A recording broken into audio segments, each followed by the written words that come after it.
If you have a son or a daughter in that 10 to 16-year-old age group, then you know that every day presents numerous opportunities to correct both their attitude and their actions. And you have to begin to wonder, do you want to raise an expectation on them when we already have a very stressed situation?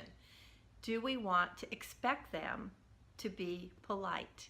And the answer is yes. When they speak to you, it's important that they do it in a polite way and with a sense of respect. They can't go through life and be successful if they haven't learned this important lesson. So when they speak to you in a rude or an impolite way, you have to correct them. You can say something like, I hear what you're saying, but it's hard for me to get my arms around this because of your attitude. Can you please say it again in a more polite way? Or, this sounds important, but let's have an attitude change. Respect is the root of politeness. And that kind of training begins at home. And honestly, it begins with you.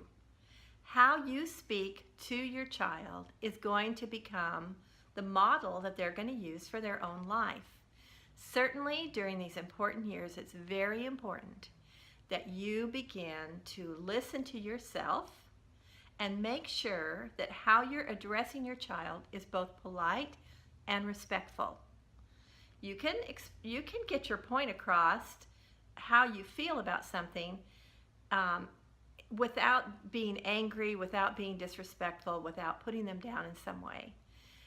As you raise this bar for yourself and you become increasingly more polite to your adolescent, you are also going to raise the bar for them. And that's our goal, right? We want to raise children who can have important conversations with other people that the tone of which is polite and respectful.